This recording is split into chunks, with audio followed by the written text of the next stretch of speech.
Então, muito boa tarde a todas e a todos. Sejam muito bem-vindos a esta nossa casa, esta vossa casa, e ao regresso destas conferências, destes encontros com a imprensa na Direção-Geral da Saúde. Lembro que estes encontros, estas conferências, passam-se a realizar às terças-feiras aqui a partir de hoje. Hoje iremos começar a nossa habitual conversa com um tema um pouco diferente. Em vez de termos um conjunto de números e conversarmos sobre esses números, que já têm em vossa posse, nós vamos conversar, em primeiro lugar, sobre a quadra festiva que se aproxima. É uma quadra festiva em que as famílias tendem a juntar-se e, como tem sido dito diversas vezes por diferentes órgãos, por todos os comentadores, por quem tem responsabilidades governativas e não só, será uma quadra em que temos que nos adaptar aos novos tempos e à situação pandémica em que vivemos. E por isso mesmo é que devemos ter o cuidado de planear com cuidado, junto dos nossos, no sentido de melhor sabermos as condições de cada um, das regiões em que habitamos e das especificidades daqueles em que nós mais queremos, daqueles em que nós mais amamos. E por isso é importante conversarmos um pouco sobre isso hoje mesmo. É importante também que nós possamos, neste planeamento e na conversa entre familiares, gerir as expectativas de cada um. Dos mais novos, que irão perguntar porquê que estamos nesta situação, porquê que os nossos avós não estão aqui connosco estes dias todos, ou com aqueles que nós mais queremos, aqueles que a quem devemos a vida e que temos sempre um grande reconhecimento, os nossos pais ou os nossos avós, que também estarão assustados, que também não sabem exatamente qual é a melhor forma de participar, que têm uma enorme saudade de todo este tempo que estiveram tão sós, muitas vezes, e encontrar as melhores soluções e gerir essas mesmas expectativas. E porquê? Porque nós ainda estamos a prevenir a infecção e temos que nos proteger das formas que nós temos conversado sucessivamente. Nessa perspectiva, temos um conjunto de recomendações, de medidas práticas que devemos considerar num número de 10. Em primeiro lugar, considerar que devemos cumprir todas as regras que estejam em vigor e em vigência nestes dias e nesta quadra que irá já se realizar na próxima semana. Relativamente ao nosso concelho, à nossa região e ao nosso país, em termos quer da mobilidade, quer ainda relativo às restrições que eventualmente possam existir sobre aglomeração, ajuntamento de pessoas. Em segundo lugar, uma regra muito básica, mas que é preciso sempre lembrar, porque nestes momentos de maior solidariedade, de maior cuidado uns com os outros, às vezes as coisas mais simples esquecemos. Se estiver doente, se conhecer e algum dos seus familiares estiver doente, com sintomas, ou que lhe tenha sido determinado o isolamento profilático, essas pessoas, todas, deverão cumprir as regras que lhes foram estipuladas. Enfim, estão doentes ou estão a proteger-se a si e aos próximos e têm o dever, a obrigação e a solidariedade de estarem afastados e isolados de todos os outros. Como também têm dever, aqueles que estão-lhes próximos, de lhes dar todo o apoio que necessitem, porque o afastamento físico não significa afastamento familiar ou social. Em terceiro lugar, reduzir os contactos antes desta quadra festiva e durante esse mesmo período. O que é que isso significa? Uma boa medida de proteção é que nós, em vez de estabelecermos os nossos contactos, socializarmos com um número vasto de pessoas, vamos tentar, e devemos fazê-lo, reduzir esse número de pessoas substancialmente. Para quê? Em vez de eu ter o meu grupo normal de contactos de 10 ou 15 pessoas, vou passar a ter um grupo durante esta temporada, se calhar para além dos coabitantes, de 4 ou 5 pessoas, reduzindo a probabilidade e o risco de ser contaminado ou contaminar outros. Em quarto lugar, em todos os contactos que devemos ter, mesmo durante esta quadra, e reunindo com aqueles que nos são mais próximos, se o reunimos com eles, reduzir todo o tempo de exposição. Em vez de estarmos juntos 3 ou 4 ou 5 horas, vamos tentar estar juntos, estamos presentes, mas de um tempo mais limitado, de 2 ou 3 horas, ou de 1 hora, ou o tempo que for aprazível em termos dos contactos e que possa ser gerível no sentido de segurança e da responsabilidade das famílias e de cada um, para que nós possamos evitar dissabores no futuro. E saber usar os espaços exteriores. E saber usar bem os magníficos espaços exteriores com o clima que este país é privilegiado relativamente a muitos outros nesta nossa Europa. Em quinto lugar, teremos que ter um comportamento, mesmo que é exatamente o contrário do que normalmente sucede nesta quadra, que é reduzir os contactos em termos de núcleo familiar. A família aqui conta como a família de coabitantes, aqueles que residem no mesmo espaço físico. Essa é a regra relativamente a considerar a família nesta época em especial. Nesse sentido, quando nós pensamos nestas famílias mais nucleares e de coabitantes, devemos reduzir do máximo que pudermos os contactos com nossos familiares, mas que não são nossos habitantes.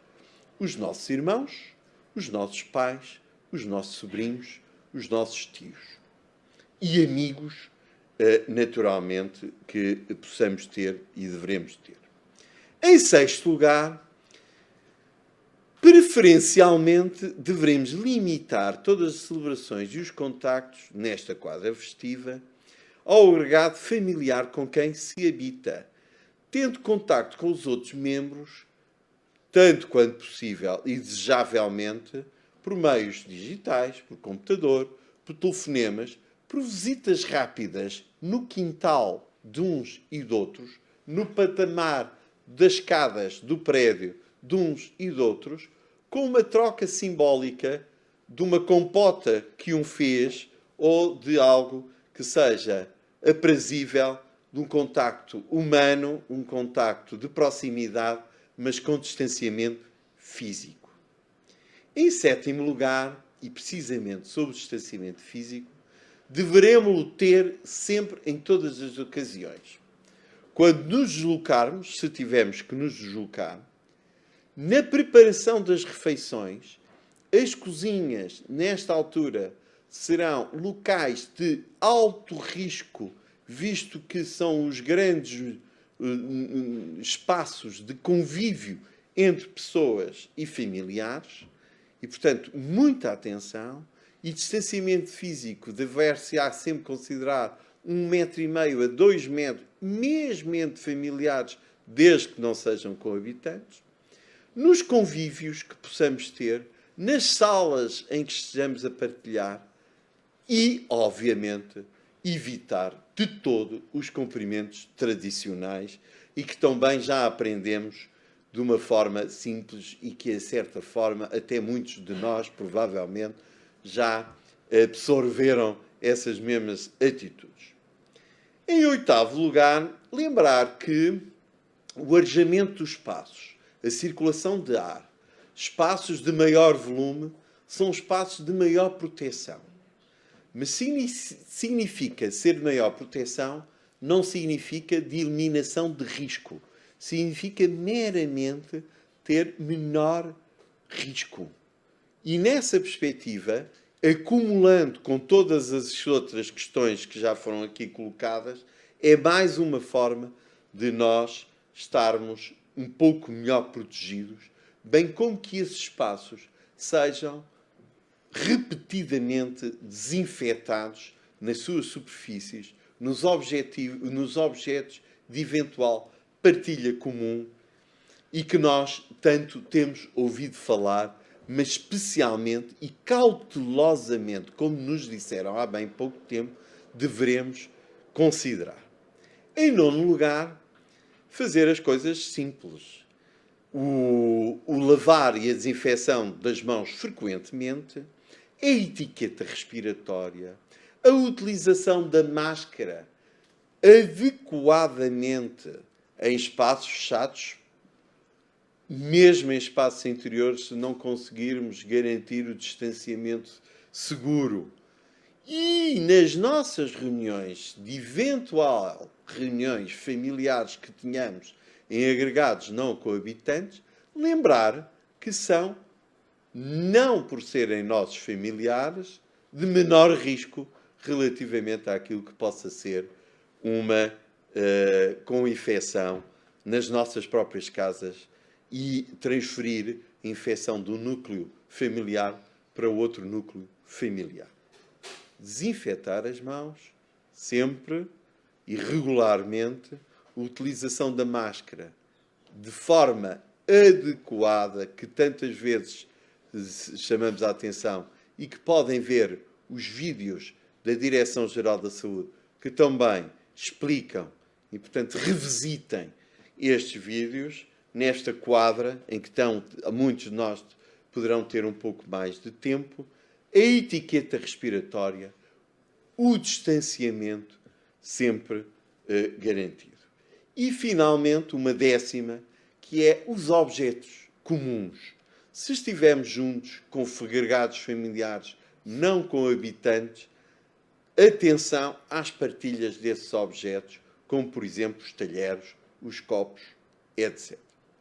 Escusado será dizer que se pretende, nestes convívios, uma utilização moderada, racional, de tudo o que possam ser substâncias que possam trazer maiores afetividades.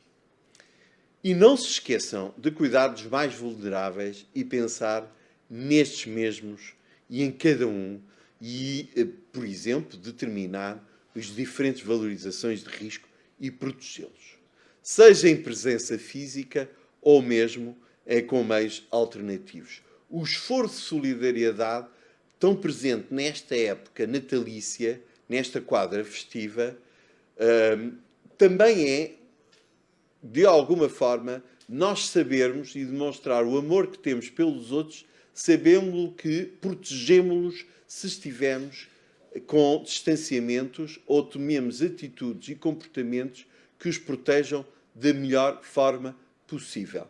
É um belo presente que podemos dar uns aos outros, nesta altura.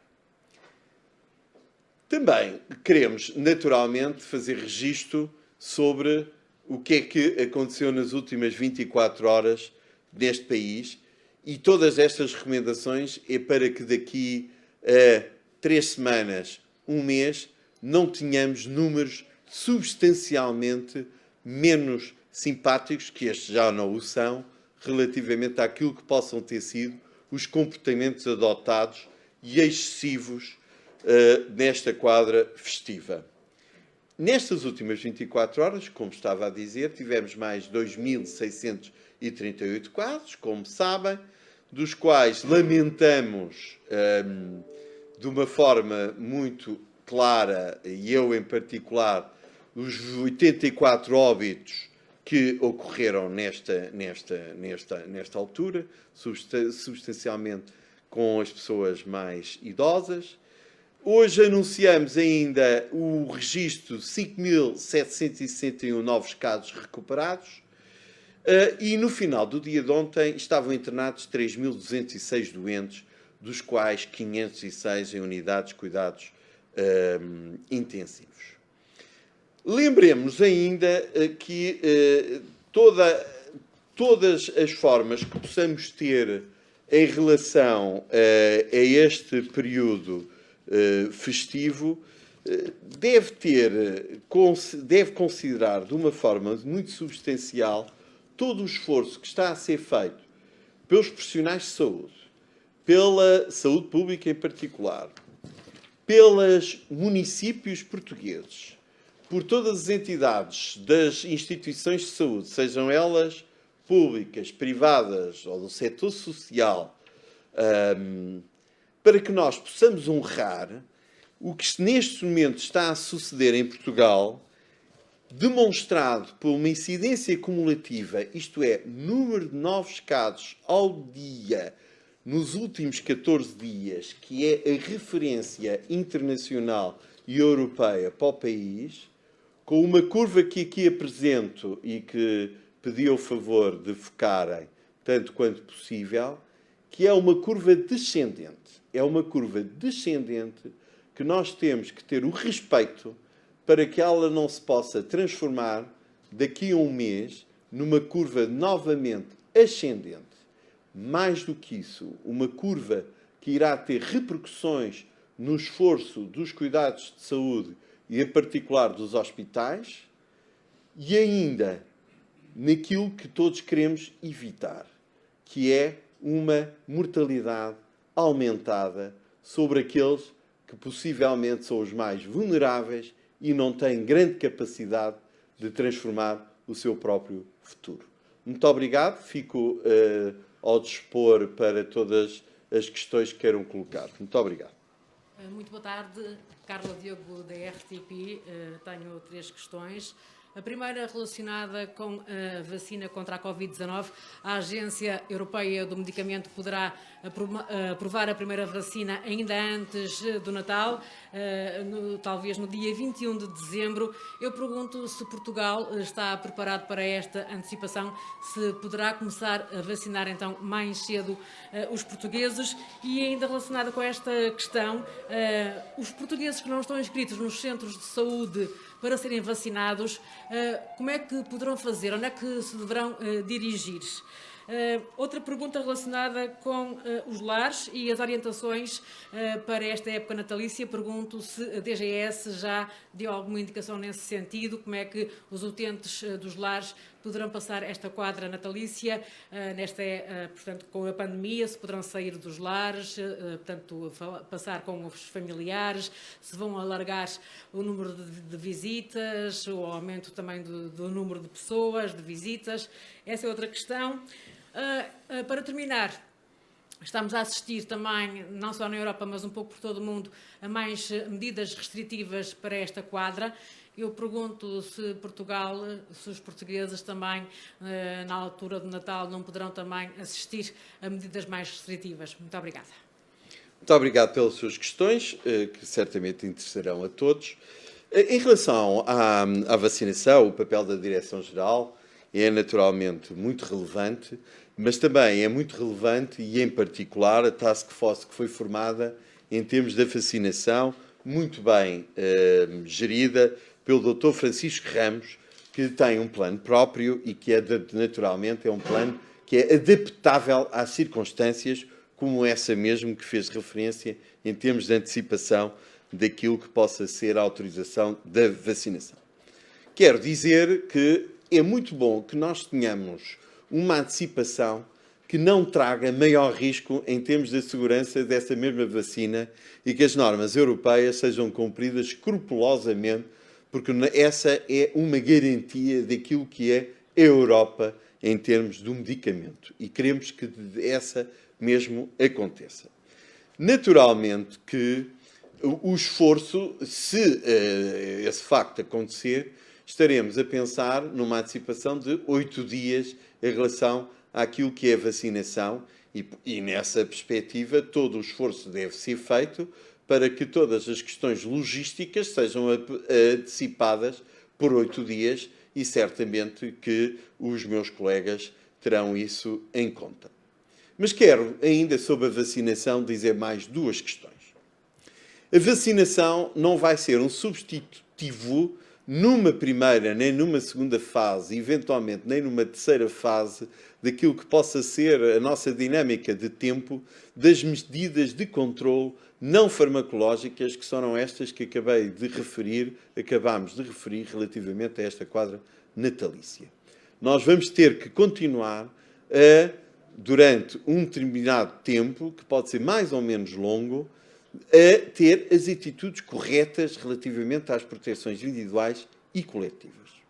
E isso é muito importante que nós fixemos. Para além disso, não vamos ter vacinações com eficácias de 100%. Isto é, uma pessoa vacinada é uma pessoa protegida por muito tempo relativamente à doença. Nem sabemos sequer ainda, porque tudo isto é um esforço fabuloso da humanidade relativamente a este período, também não podemos garantir que estas vacinas, tal como as conhecemos agora, não deixem, que possam de facto imunizar relativamente à doença, mas que possam não ter o mesmo efeito relativamente à transmissibilidade dessa mesma doença. E, portanto, a pessoa terá que, naturalmente, proteger para se proteger relativamente aos outros. E desculpem este alongamento na resposta e um pouco ao lado, mas é importante que tenhamos bem isto presente, para não baixar a guarda, como se costuma dizer. Em relação às questões dos EPIs, os equipamentos residenciais para pessoas idosas, as regras básicas devem se manter. E as regras básicas são, obviamente, específicas de um local para outro. Temos, neste momento, uma referência muito clara da incidência acumulada por concelhos neste país, que implica, naturalmente, medidas que possam ser diferenciadas de um concelho relativamente a outro. Concelhos de muito alto risco são diferentes de concelhos de baixo risco ou de moderado risco. E as ERPIs que estão instaladas nuns e noutros concelhos poderão ter regras próprias, porque lhes é dada essa faculdade, no sentido de terem maior ou menor abertura em relação àquilo que é uma gestão de risco muito própria em termos geográficos e em termos dessas mesmas populações.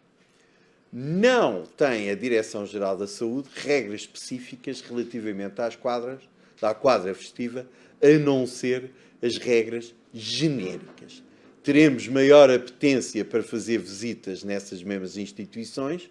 Será de todo aconselhável que essas mesmas visitas, se puderem fazer, sejam feitas com toda a segurança.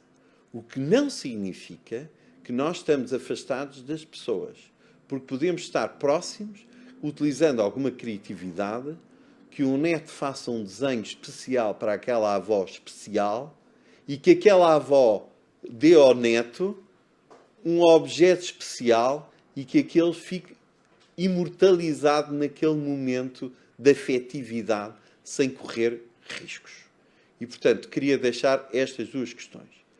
As questões relativamente ao aumento das restrições em relação ao Natal têm a ver com a conceptualização que nós possamos ter relativamente ao nosso próprio país. Nós temos hoje em dia o país com o maior elevado grau de educação que jamais tivemos. E, naturalmente, que é expectável que as condições para um país que é um país mais autónomo e mais conhecedor, sejam diferentes daquilo que poderiam ser as condições para um país mais atrasado, menos conhecedor. E, nesse sentido, as dinâmicas e o espaço político fazem as suas opções, que não é a Direção-Geral da Saúde, que apenas alimenta e dá as referências que têm que ser dadas para a toma dessas mesmas decisões. E é o que eu tenho a responder relativamente à pergunta. Muito obrigado. Boa tarde, Luísa Alagoa, TVI, representação da SIC. Eu começo-lhe por perguntar, nesta primeira fase vai estar assente nos centros de saúde, e aqui duas questões, reforçando a questão da minha colega da RTP, o que é que fazem as pessoas que não estão inscritas nos centros de saúde para se informarem sobre a vacinação, onde é que se devem dirigir, e se os centros de saúde já foram informados sobre as orientações que devem ser tomadas para este plano de vacinação, bem como as equipas que têm que estar presentes, e quais são estas orientações. Uma segunda pergunta também tem a ver com os lares, e os lares é perceber se já há uma lista de todos os lares que têm condições, as equipas de enfermagem, para administrar esta vacina, se já têm essa lista ou se é preciso então o reforço daquelas brigadas de vacinação, se já há esse levantamento e quantos são. E por último, gostaria de lhe pedir uma parte resumida. As pessoas têm apartamentos pequenos, normalmente estão mais de 6 pessoas numa casa no Natal, mesmo com família mais próxima que seja os pais. Eu gostava de lhe pedir que resumisse. É obrigatório usar sempre máscara? Como é que vão fazer na ceia de Natal, nas refeições, sendo que a refeição é onde se transmite mais o vírus? Como é que fazem para estar a conviver numa sala? Muitas pessoas também não têm espaços exteriores. Vamos pôr o cenário numa família com um apartamento que tem uma sala pequena e que são 6 pessoas. O que é que deve ser feito? Se tem que assumir que aquilo seja como quase em ambiente hospitalar ou não? Muito obrigado pelas questões muito pertinentes e muito obrigado por me lembrar uma questão que eu não respondi. De facto, em relação à vacinação e quem não tenha médico de família no centro de saúde, os médicos assistentes podem e devem, naturalmente, identificar essas mesmas pessoas em relação a terem o risco e designarem-nos em termos de grupo prioritário, tal como foi definido e que eventualmente será redefinido e atualizado sucessivamente nas diferentes fases e, portanto, as pessoas têm acesso. O que interessa é pessoas, independentemente das suas diferentes afiliações. É muito claro. Em relação àquilo que é o reforço e em termos dos equipamentos, o que nós podemos dizer é: nós temos no nosso Serviço Nacional de Saúde e na organização dos agrupamentos de centro de saúde umas unidades funcionais fabulosas, que se chamam Unidades de Cuidados na Comunidade, que têm um conjunto de equipas em todo o país distribuídas de Melgaço até à Ilha de Faro, profissionais de enfermagem fantásticos que conhecem todos os equipamentos, conhecem os nomes dos responsáveis desses equipamentos, conhecem os nomes dos profissionais que trabalham nesses equipamentos e que sabem identificar claramente as oportunidades e as formas de melhor lá chegar e os reforços que eventualmente serão necessários para que seja vacinada toda a população prioritária nesses mesmos equipamentos. E, portanto, aqui assim, as questões têm que ser devidamente equacionadas em relação à eventual necessidade de reforço das equipas, que, como sabem, em relação àquilo que tem a ver com a pandemia, o Ministério da Saúde, as administrações regionais de saúde e os diferentes equipamentos têm formas que facilitem, de facto, esses reforços de pessoal. E, portanto, não estou preocupado relativamente a essas questões. Estamos preocupados com outras questões que tenham a ver em termos que possamos garantir, de facto, a logística, e aí, certamente, a Task Force saberá, eu apenas estou a comunicar aquilo que é comum dizer-se, relativamente a garantia que seja distribuído a tempo e a horas e a quem tenha a capacidade e a formação de administrar essas mesmas vacinas para a proteção da população em geral, garantindo todos os aspectos éticos que devem ser garantidos. Muito obrigado. Falta os lares e então depois... Sim, a questão dos lares. E as famílias... As famílias, eu penso que respondi genericamente quando referi o distanciamento e dei o exemplo e por isso não fiz referência, mas posso fazer o reforço. Aqui a questão é muito simples. A questão é uma questão de bom senso e da particularidade de cada um dos equipamentos em si. Uns podem receber mais visitas, outros, se calhar, não podem receber visitas. Quer por questões geográficas, quer questões, naturalmente, de infraestrutura e de desenho desses próprios lares. E, nessa perspectiva, é uma questão de nível local. Em relação à questão que colocou e aos 10 princípios que aqui foram estabelecidos, houve um que é particularmente relevante, tem a ver com o distanciamento físico. E quando se fala em distanciamento físico, fala-se em distanciamento físico também em relação àquilo que é o momento de refeição. E há várias possibilidades e apela-se à criatividade, ao bom senso e à situação de exceção que nós temos nesta quadra para que as famílias se organizem. Fez uma referência à ceia de Natal. Não é obrigatório que o Natal se comemore neste país na ceia de Natal. Pode-se comemorar por um momento de exceção num almoço de Natal da véspera do dia de Natal. Não há nada que o impeça. Vou-lhe dar um exemplo. Em minha casa há uma pessoa que comemora o seu aniversário precisamente nesta época, num destes dias. E a comemoração desse aniversário é o pequeno almoço. E sempre foi o pequeno almoço. E não se deixou de fazer a festa de aniversário por haver uma coincidência com outras datas que eram relevantes. Portanto, há formas que nós devemos considerar. E o distanciamento físico que possa existir deve ser escrupulosamente realizado.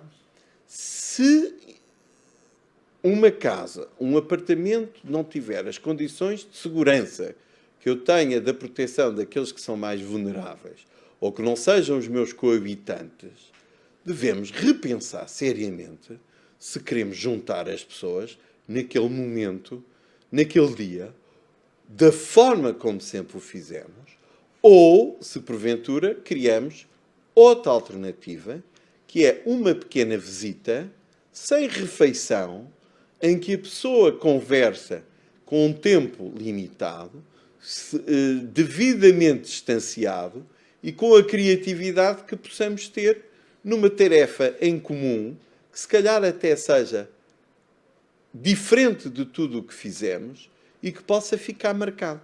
E estivemos juntos e protegemos-nos. E, portanto, é isso que de facto deve acontecer. Se houver uma refeição, por que não estender a mais divisões da casa, se tiver que ser, arejando essa mesma casa como foi referido. Mesmo que nós, para quê? Para que nós sabemos que o arejamento regular de um espaço fechado reduz o risco. E nós queremos reduzir o risco, porque nós queremos proteger aqueles que temos mais afeto. É essa a razão. Não me parece que seja demasiado difícil, desde que nós saibamos, de facto, o que é que estamos a fazer e com rigor, certamente. Quantas vezes, qualquer um de nós, nas nossas vidas, houve momentos que gostaríamos de ter feito uma opção de um plano que tivemos, de uma tradição, e isso não foi realizado por diferentes motivos. Por exemplo, porque esse dia coincidiu com a véspera de um exame importante que eu tinha que realizar. E em vez de fazer aquela comemoração, estive a estudar para aquele exame e no meu futuro. É no futuro que nós estamos a pensar. Todos os dias. Muito obrigado. Perguntas por videoconferência, a Agência Lusa. Boa tarde, Agência Lusa. Bem, eu então por perguntar também no que a minha colega perguntou há pouco sobre os centros de saúde e sobre as diretrizes, eu para perguntar se os centros de saúde já receberam essa diretriz no contacto da população a vacinar na primeira fase e aproveito também para perguntar às pessoas dos grupos prioritários desta primeira fase que já tenham contraído a Covid-19 se também vão estar ou não incluídos nessa vacina. Pergunto também pelo facto de estarmos a ver por vários países da Europa que as regras estão a ser apertadas face ao aumento dos casos, se está a existir um alívio das medidas neste Natal, sobretudo numa altura em que se conseguiu reduzir substancialmente o nível de infecções, se não pode ser entendido pela população como uma mensagem contraditória. Por fim, também peço para que seja feita, se possível, uma atualização dos surtos nas escolas, tendo em conta que o último foi feito já há cerca de 3 semanas e, por isso, tendo em conta que está a chegar ao final o primeiro período do ano letivo, pedia também, por isso, um balanço dos contágios que foram registados em ambiente escolar neste primeiro período. Muito obrigado. Muito obrigado. Como já tive a oportunidade de dizer, em relação às vacinas, de facto, nós temos uma task force muito específica em termos de todas as condições logísticas e todas as orientações e diretivas das perguntas que foram aqui realizadas e, muito sinceramente, para terem a resposta mais válida, pedia para perguntarem diretamente a essa task force para que nós tenhamos a informação mais rigorosa. E nessa perspectiva, o que eu posso dizer é que sobre os surtos, o total de surtos ativos ou que registados na Direção-Geral da Saúde ao dia de hoje, ao final da manhã, temos um total de 489 surtos, dos quais 76 são em ambiente escolar, incluindo creches, escolas e ensino superior. Mais especificamente, um surto na região norte, estas do ambiente escolar, 4 surtos na região centro, 62 surtos na região de Lisboa e Val do Tejo, 5 surtos no Alentejo e 4 surtos no Algarve. E muito obrigado pela pergunta que fez aqui referência, lamentando não lhe responder diretamente às questões em termos da vacinação, mas é isso que eu devo fazer. Muito obrigado. Próximas questões. SAP 24. Boa tarde, Tomás Gomes, SAP 24. Os profissionais de saúde estão na linha da frente no Plano Nacional de Vacinação para a Covid-19 e, não sendo a vacinação obrigatória, gostaria de fazer 2 perguntas. A primeira é se as ordens profissionais deram conta à DGS de profissionais da saúde que se oponham a ser vacinados na primeira fase e, se sim, o que justifica essa recusa. E a segunda pergunta era se foi ponderada alguma atuação específica por parte das unidades hospitalares em relação aos profissionais que não se queiram vacinar, como, por exemplo, a transferência para serviços em que não tenham de lidar diretamente com pacientes com Covid-19. Obrigado. Muito obrigado pela pergunta, que é muito pertinente. Mais uma vez, são perguntas diretamente à Task Force. O que lhe posso responder em termos do comum senso da saúde pública é, em relação aos profissionais de saúde, os profissionais de saúde estão integrados em instituições que têm núcleos e serviços de saúde ocupacional que, naturalmente, têm planos específicos de contingência relativamente a essas situações, nomeadamente se houver recusas vacinais, se há ou se não há reposicionamento destes mesmos profissionais em termos dos serviços que eventualmente possa existir.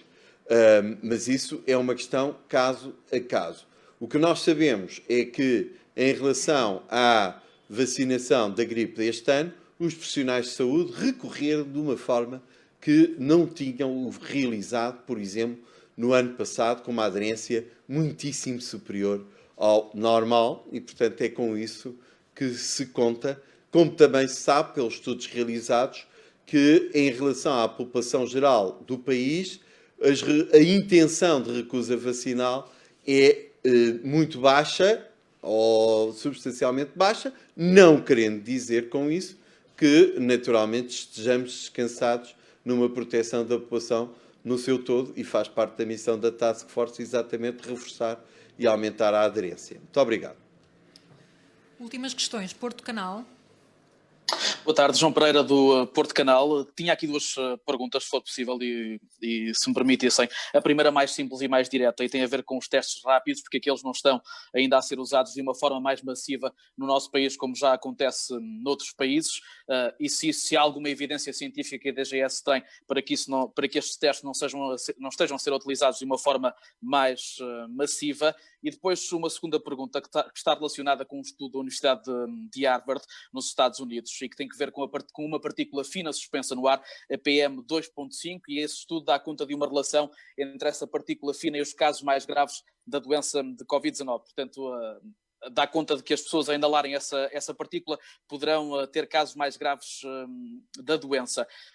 perguntar se a DGS tem conhecimento que dos 22 medidores de ar, da qualidade do ar no norte do país, só 4 estão ligados e só 2 em particular é que estão a fazer a medição dos níveis dessa partícula, e depois também perguntar se, tendo em conta este estudo da Universidade de Harvard e também os níveis altos registados da presença desta partícula na região de Passos de Ferreira, se há aqui alguma ligação ou poderá haver aqui alguma ligação com o número de casos mais complicados na região do Val de Sousa, e se, portanto, a DGS está a acompanhar esta situação. Muito obrigado.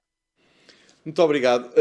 Eu começo pela segunda questão. A segunda questão é, obviamente, nós estamos todos os dias a ter um maior conhecimento em relação àquilo que é a transmissibilidade da doença e, nessa perspectiva, todos os estudos são bem-vindos e a pergunta que faz uma referência é uma boa pergunta e nós sucessivamente estamos a fazer perguntas e a tentar testar respostas em particular para o nosso país.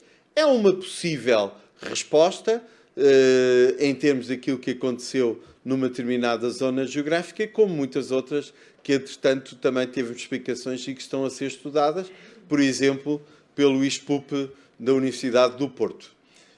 Esta e a outra, entretanto, era sobre...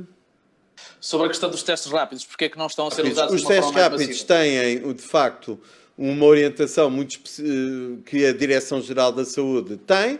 Ele está disponível, os testes estão disponíveis, há um conjunto de orientações. Interessa-nos, na Direção-Geral da Saúde, que os prescritores os usem da forma adequada e sempre que seja necessário. Interessa-nos muito que sejam registados para nós sabermos a real situação do país em termos de incidência da doença. É essa a perspectiva, não temos nada a opor em termos dos testes rápidos, eles estão disponíveis e têm regras para a sua aplicação, portanto é usá-los. Permita-me insistir na questão da PM 2.5. Perguntava novamente se a DGS está a acompanhar esta situação, se poderá haver alguma relação. O nossa saúde ambiental tem conhecimento e já fez um conjunto de perguntas. Muito obrigado. Muito obrigada. É tudo por hoje. Até terça-feira.